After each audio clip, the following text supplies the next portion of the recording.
Chloe, look, we're not on the list again. My 10-year-old son whispered, tugging at my sleeve as we stood in my parents' living room in Boonton, New Jersey. His eyes were fixed on that damn wooden sign hanging above Grandma's prized china cabinet, Best Grandchildren, with my sister Jennifer's kids' names, Mackenzie, Brody, and Avery, burned into the wood beneath it in perfect cursive. Mason's cheeks flushed red as his 7-year-old sister, Emma, sidled up beside him, her eyes following his gaze to the sign. Her small shoulders immediately slumped. Maybe they just forgot to add our names, Emma offered quietly, though we all knew better. That sign had been hanging there for 3 years now. I squeezed both their shoulders and forced a smile. Why don't you two go see if Grandpa needs help bringing in wood for the fire? I suggested, waiting until they trudged out the back door before I approached my mother, who was arranging cheese and crackers on a serving tray. Mom, we need to talk about that sign, I said, keeping my voice low. The kids notice it every time we visit. It hurts their feelings. My mother didn't even look up from her meticulous cracker arrangement. Oh, Chloe, it's just a silly joke. Jennifer got it made for Dad's birthday. You're being too sensitive. My children's feelings aren't silly. Emma asked me last time if Grandma and Grandpa don't love them as much as their cousins. Mom rolled her eyes dramatically. For heaven's sake, we've been over this. It's humor. The kids need to toughen up a bit, don't you think? Everyone else gets the joke. What exactly is the joke, Mom? That my kids aren't as good as Jennifer's? My sister chose that exact moment to breeze into the kitchen, her husband Todd trailing behind her with a bottle of expensive Cabernet. She was wearing designer jeans and a cashmere sweater that probably cost more than my monthly car payment. What did I miss? Jennifer asked, her eyebrows raised in that perfectly arched way that had intimidated me since childhood. At 38, 2 years my senior, she still carried herself with the confidence of the high school prom queen she'd once been. Chloe's upset about the grandchildren sign again, Mom said with a dismissive wave of her hand. Jennifer sighed. Seriously, it's just a gag gift. Dad got such a kick out of it. Mason and Emma don't find it funny, I replied, struggling to keep my voice steady. Kids need to learn about jokes, Todd chimed in, not even bothering to look up from uncorking the wine. Sense of humor is important in life. So is feeling valued by your grandparents, I countered. See what I mean? Mom said to Jennifer. No sense of humor, just like her father. She said this despite the fact that Dad was her husband of 40 years. Jennifer placed her hand on my shoulder in that condescending way that made me feel like I was 12 again. Look, it's a tradition now. Dad looks forward to these family dinners. Don't ruin another one by being so uptight. I bit my tongue as they both turned away from me. The conversation was over, as it always was when I tried to broach this subject. I was the humorless one, the sensitive one, the problem. Dad and the kids came back inside, arms loaded with firewood. My chest tightened as Emma's eyes immediately darted back to that sign, then quickly down to her shoes. That night, as I drove us home through the winding back roads of Morris County, Mason broke the silence. Mom, why does Grandma like Mackenzie, Brody, and Avery better than us? I gripped the steering wheel tighter. They don't love them more, honey. Grandma and Grandpa love you both very much. Then why are only their names on the sign? Emma asked from the back seat, her voice small. I had no good answer, just platitudes about different ways of showing love, words that sounded hollow even to me. As I glanced in the rearview mirror and saw Emma wiping away silent tears, something hardened inside me. This wasn't about me anymore. This was about my children, and I was done letting them feel inferior. The next Tuesday, my phone rang during my lunch break at the accounting firm where I worked. It was my mother. We're planning the Memorial Day cookout, she said without preamble. Your father's smoking a brisket. Jennifer's bringing her famous potato salad. I don't think we'll be coming, Mom, I said, the words tumbling out before I could second-guess myself. The silence that followed was deafening before she recovered. What do you mean, not coming? It's tradition, Chloe. The whole family will be there. Mason has a baseball tournament, I lied, and I promised Emma we'd go to the community pool opening. Reschedule, Mom said flatly. Family comes first. My children are my family, Mom, and I'm putting them first by not bringing them somewhere they don't feel welcome. Don't be ridiculous, she snapped. Of course they're welcome. What will I tell your father? He'll be so disappointed. Tell him we're busy, or better yet, tell him the truth, that his grandchildren are tired of seeing a sign that excludes them every time they visit. This again? Mom's exasperation crackled through the phone. I can't believe you're willing to destroy family traditions over a harmless joke. What's the punchline, Mom? Explain the joke to me. Another long pause. You're being childish, she finally said. Jennifer will be upset too. She was going to show everyone the photos from Brody's science fair. He won first place, you know. Of course I knew.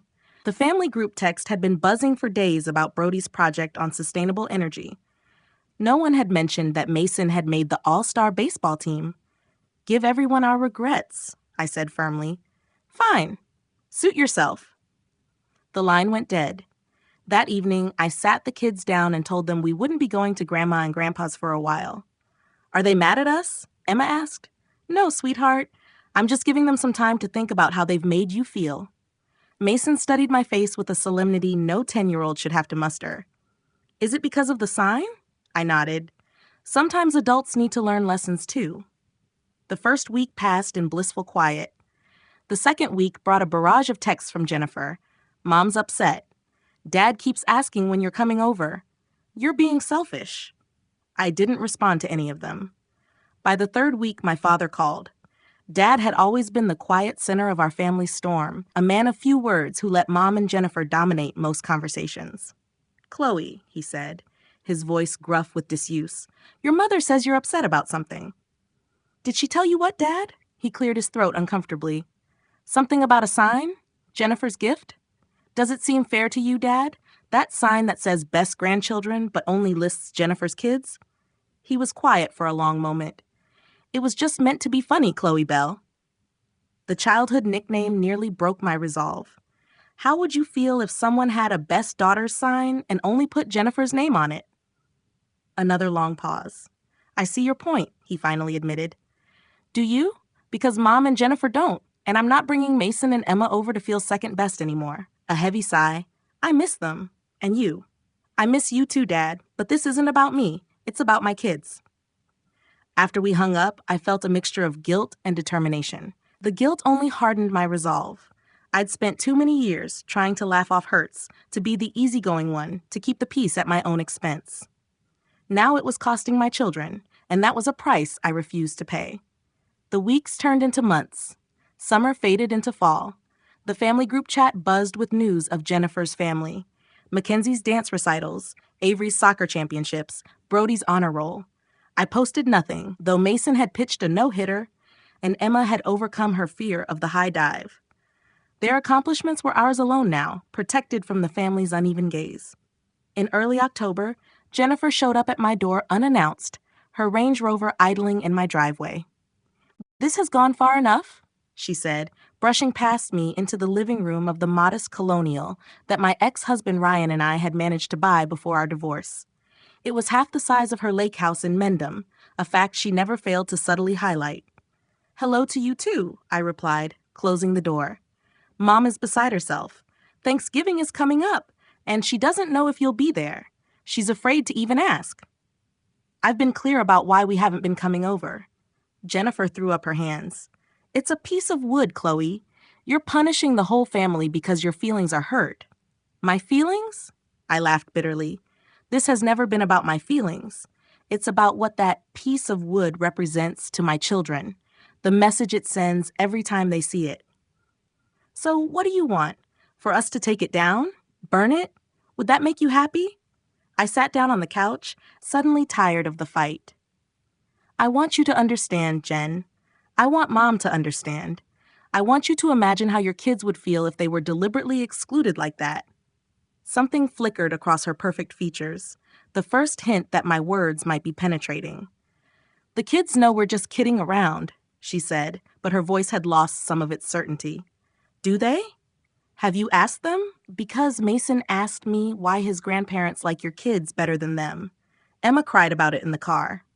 Jennifer sat down across from me, her designer purse perched on her lap. They really said that? I nodded. Kids don't understand just joking when it comes to their worth, Jen. They see a sign that says best grandchildren and their names aren't on it. What conclusion would you draw? She was quiet for a moment, fingers fidgeting with the clasp on her purse. I never thought of it that way. Obviously, I said, unable to keep the edge from my voice. You could have explained it better, instead of just disappearing on us. I tried explaining it for 3 years. No one listened. She studied my face, perhaps really seeing me for the first time in years. You're serious about this? Deadly serious. What if, she started, then hesitated. What if I got another sign made? With all the kids' names? I shook my head. That's missing the point, Jen. The issue isn't just the sign, it's the attitude behind it. The way my concerns were dismissed as me being too sensitive. The way my kids were expected to just take it while everyone laughed. Jennifer sighed, a sound of genuine weariness rather than her usual performative exasperation. I didn't realize it was such a big deal. That's exactly the problem. She stood up, adjusting her designer jacket. I'll talk to Mom, try to make her understand. I didn't hold my breath. Thanksgiving came and went. We spent it with Ryan's family in Flemington. They weren't perfect, but at least there was no ranking system for the grandchildren there. The kids came home with full bellies and intact self-esteem, which was all I could ask for. As Christmas approached, the texts from my mother grew more frequent and increasingly desperate. Your father misses the kids terribly. Please don't ruin Christmas over a silly misunderstanding. Jennifer says she talked to you months ago. I thought we'd sorted this out. I didn't respond to any of them. Early December brought a new message, this one from my father's phone, but clearly dictated by my mother. Christmas Eve dinner at 5. Turkey and ham this year. Please come. We miss you all. Love, Dad and Mom. I showed it to the kids.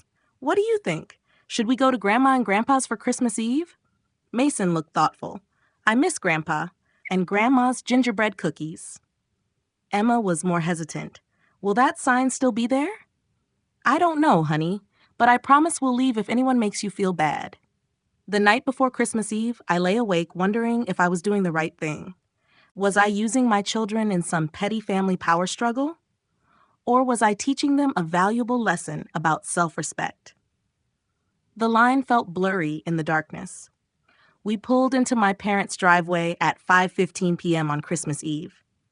The house was lit up with white lights that Dad had meticulously strung along the gutters and wrapped around the porch columns. Through the front window, I could see the tree twinkling in the corner of the living room, the same spot it had occupied for my entire childhood. Remember what I said? I told the kids as we gathered gift bags from the trunk. If anyone makes you feel uncomfortable, we can leave. Mason nodded solemnly. Emma clutched her gift for Grandma, a clay ornament she'd made at school, so tightly I feared it might break. My mother answered the door with forced cheer. There you are. We were beginning to worry. She hugged the children stiffly, then led us into the warmth of the house. The familiar scents of roasting turkey and cinnamon filled the air. The dining room table was set with Mom's best china and crystal glasses that caught the light from her treasured silver candelabra. Jennifer, Todd, and their 3 children were already seated in the living room, the kids engrossed in their phones. Dad rose from his armchair with a genuine smile that crinkled the corners of his eyes. There's my Chloe Belle, he said, wrapping me in a hug that smelled of Old Spice and wood smoke. He knelt down to embrace Mason and Emma, and I was struck by how much older he looked, his hair thinner, his shoulders slightly stooped. As we shed our coats and boots, my eyes automatically went to the spot above the china cabinet. The best grandchildren sign was gone. In its place hung a simple wreath adorned with pine cones and red berries. Jennifer approached, offering me a glass of wine. Merlot, she said. Your favorite. I accepted it with a nod of thanks, still processing the missing sign. Your children have grown so much, she commented, watching as Mason awkwardly tried to engage with his cousins, who barely looked up from their screens. They have, I agreed cautiously. She lowered her voice. I talked to the kids, mine, I mean. Asked them how they'd feel if there was a sign that left them out. Mackenzie actually cried, said it would make her feel awful. I took a sip of wine, unsure how to respond. Anyway, Jennifer continued, I told Mom either the sign came down or we wouldn't be coming for Christmas. A small smile played at the corners of her mouth.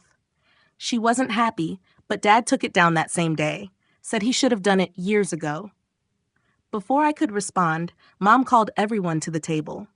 The kids were seated at a smaller table in the adjacent breakfast nook, a tradition that had started when they'd outgrown high chairs, but weren't quite ready for Mom's fine china. Dinner was a performance of normalcy. Jennifer dominated the conversation with stories of the children's achievements and Todd's recent promotion. Mom cooed and clucked at all the right moments. Dad quietly carved the turkey, passing plates laden with slices of meat and spoonfuls of stuffing. I watched the kids' table from the corner of my eye. My children sat awkwardly across from their cousins, the conversation stilted and sparse. 3 years of absence had created a chasm that couldn't be bridged in a single evening. After dinner, as the adults settled in the living room with coffee and dessert, Mom disappeared into the hallway and returned carrying a large, flat package wrapped in gold paper. "Before we open presents," she announced, "I have something special." She thrust the package into my hands. "For you and the children." All eyes turned to me. Reluctantly, I tore away the paper to reveal a wooden plaque, similar in style to the infamous Best Grandchildren sign. But this one read, "Our grandchildren" in elegant script, with all 5 names burned into the wood below: Mackenzie, Brody, Avery, Mason, and Emma. "I had it made special," Mom said proudly, "to replace the old one." The room fell silent, waiting for my reaction. I ran my fingers over the smooth wood, over my children's names. "What do you think?" Mom prompted anxiously. I looked up at her, then at Dad, whose eyes held a silent plea, and finally at Jennifer, who gave me a small nod of encouragement.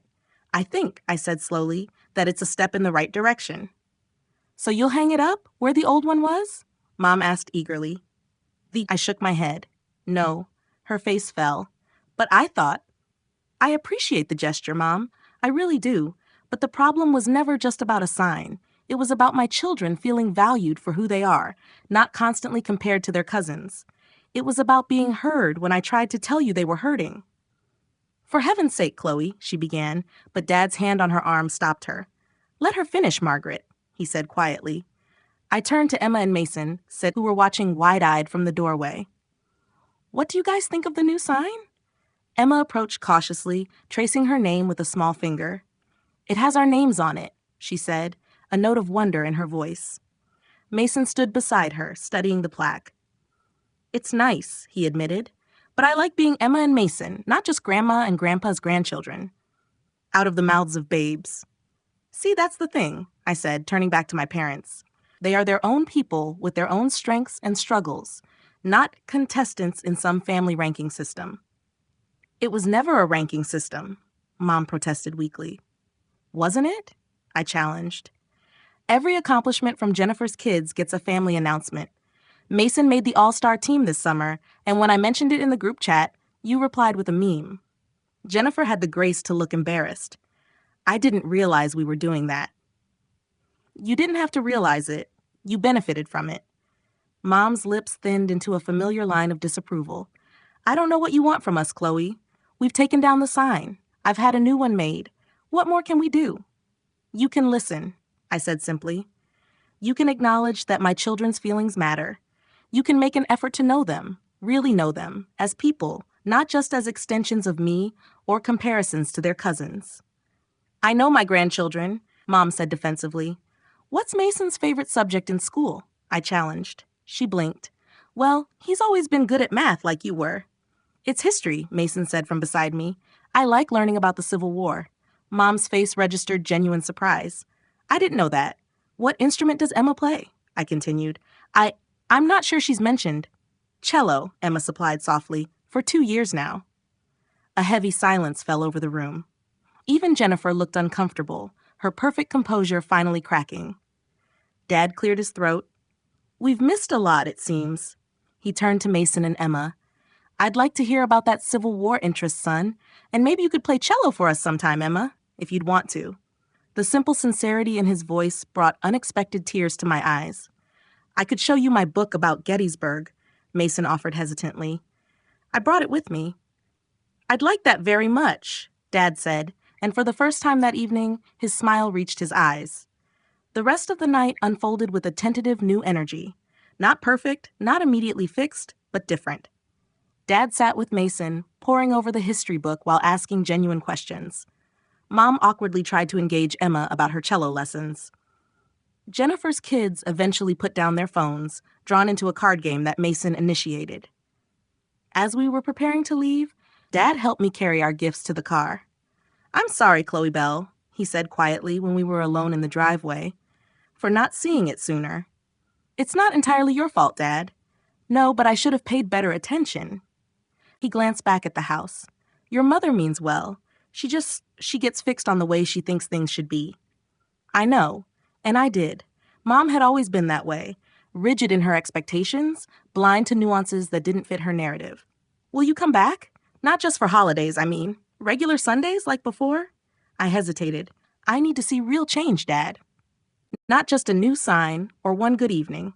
He nodded solemnly. "Fair enough, I'll work on your mother and myself." He squeezed my shoulder. "Those are fine kids you're raising, Chloe. I'm proud of all three of you."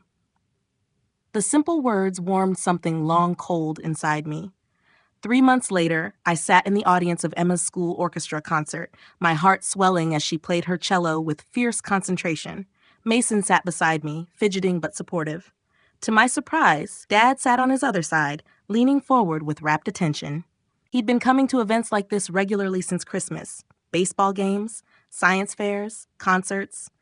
Sometimes alone, sometimes with Mom, who was trying in her own imperfect way. The "Our Grandchildren" sign had never made it onto their wall, and I was glad. It had served its purpose as a conversation starter, but what followed mattered more. Jennifer and I had reached a fragile new understanding, too. She'd admitted, during a rare sister lunch, that she'd never realized how the family dynamic had hurt me, and by extension, my children. "I just thought you were the laid-back one," she'd confessed, "that you didn't care about that stuff." "I cared," I told her. "I just got tired of fighting for space." Now, as the final notes of Emma's concert faded and applause filled the auditorium, Dad leaned over to whisper, "She's really something special, that girl." "They both are," I replied. He nodded. "Different as can be, but both special in their own ways."